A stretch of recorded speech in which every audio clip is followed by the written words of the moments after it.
Welcome to a new edition of the Famous Interviews with Joe Dimino. On this episode, we talk with 14-year-old San Diego-based author Shanti Hershenson. Her first two novellas were published when she was only in the 6th grade. Ever since she could hold a pencil, marker, or crayon, she's been creating stories. They started from pictures, mere scribbles, and eventually turned into captivating tales and stories. These days, she writes in a variety of genres, including science fiction, fantasy, and historical fiction. Along with writing, she advocates for anti-bullying. She's a great interview. Enjoy. Wonderful. Thanks for taking some time out today. I appreciate it. Of course. I'm going to start off here and ask, the one thing that's been kind of a big deal around Earth for the last couple of years has been COVID. How has that time treated you? How have you been? I've been great, considering that most of my books were written right in the middle of the pandemic or towards the end. I really did enjoy COVID, although I didn't really enjoy the isolation part of it. I enjoyed it all the time, and I enjoyed not having to go to school. Well, and I guess that's the thing about writing. At the end of the day, writing is more of a solitary kind of venture, so it's not really about that as much as it is getting out and promoting it and doing all of that. So at this point, are things opening up so that you can get out and do promotion? Because that's a pretty big deal with writing. Thankfully, yeah, now they are.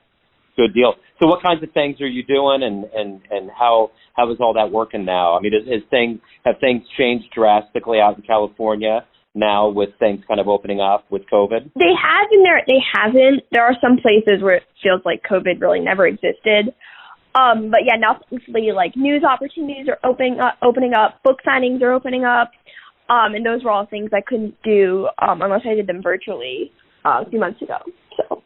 Yeah, and I'm in the Midwest. I'm in Kansas City, so we wouldn't assume that places in California would act like it's not there, because places that are like New York and California, and they tend to be pretty hypervigilant about things. So there were some areas out there where they just ignored everything and acted like nothing was going on. Definitely, yeah. Like what areas were doing that? Mostly just like kind of, I don't even know if they're cities, just kind of, so I live in San Diego, so there are some areas in San Diego that, there are COVID policies up in place. However, the people that live there kind of wouldn't wear masks, wouldn't kind of, realize there was a pandemic going on. And yeah, that's why we had a bit of a COVID outbreak, so.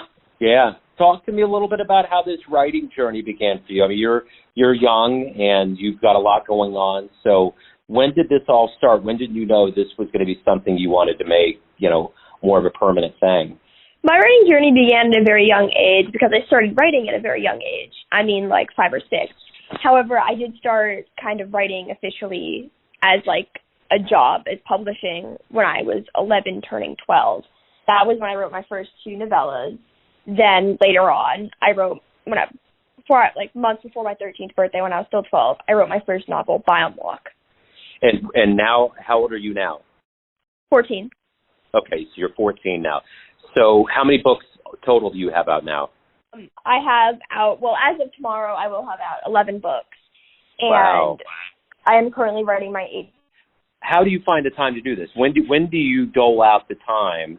Or are you just constantly writing in every free minute you have? Well, on school days, I usually will write as soon as I get home.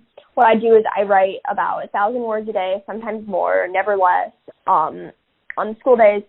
Then on the weekends, and now that it's summer, I write a lot more. Honestly, it depends on the books. There are some books that I will sit there, and it will take me hours just to get out 1,000 words.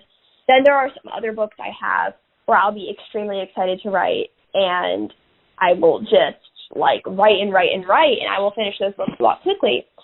Right now, yesterday I wrote 4,000 words. The day before I wrote 3,500.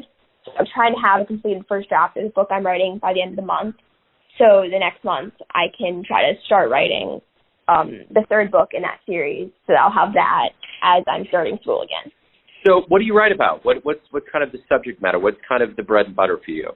I write about some of the weirdest stuff. I mean, not really. Usually my books are science fiction, so there's a lot of aliens, robots, kind of dystopian societies, possessive governments, a lot of really kind of typical topics. I mean, like, I'm 14, so I'm a teenager, and every teenager goes through their YA dystopian phase, and I do read a lot of YA dystopian, but I also write a lot of it, so that's kind of how my little, rebellious phase has played out.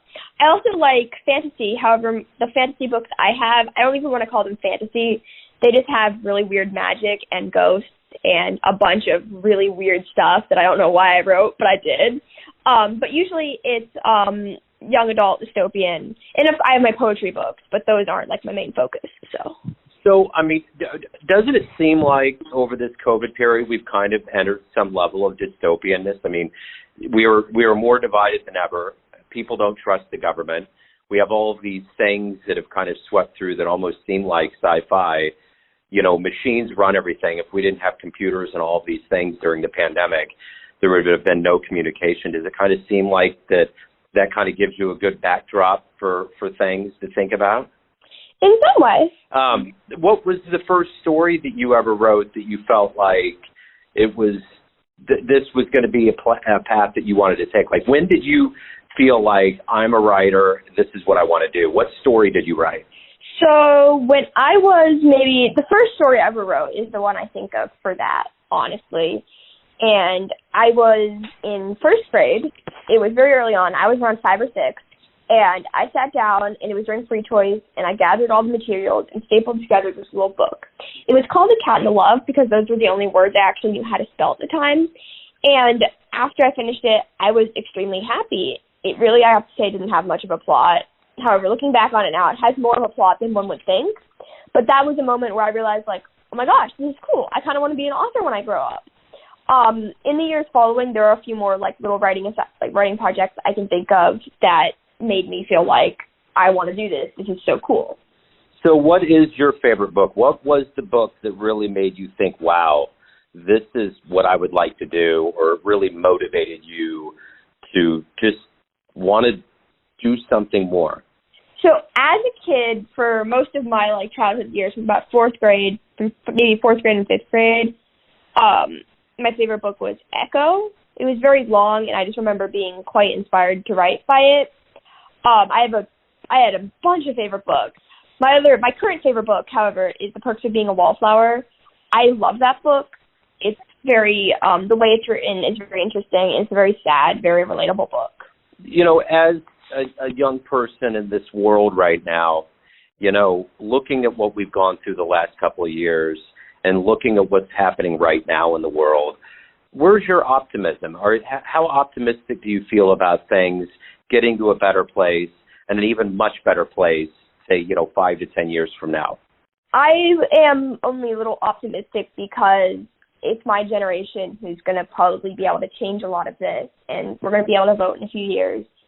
And I think my generation is oddly responsible in some of those ways, and I think, like, there are a lot of people in our generation that kind of know what's going on, and a lot of people that could help change things when the time comes. Were you surprised at the pandemic and just everything? I know you're writing about dystopian things, but was it a surprise to you that we've gone through this pandemic and, like there's even unrest with Russia again and all of that? Or is this just kind of something that you've seen was almost inevitable? I mean, so the pandemic was something that very much took me by surprise because I was in 6th grade. My worries at the time were Star Wars and Beyblades and a little bit of writing, but not really. So what happened, it just happened so quickly. So, like, at the beginning, like, I heard about it, and I was like, oh, it's going to be fine. Like, it's not going to reach us. And then there was the 2-week spring break, and then it was, like, a year at home. Yeah, it was pretty quick, and I don't think people thought it was going to last as long as it had, but it certainly has. So who's a hero for you? Who would you consider a role model or hero in your life? I'm not sure. Like, maybe my parents, typical stuff. So what about, if anybody alive right now on the planet, who would you like to meet? Oh, I have so many different answers for that. Maybe Dan Reynolds, who's the lead singer of Imagine Dragons, because a lot of people make fun of me for that. I love Imagine Dragons.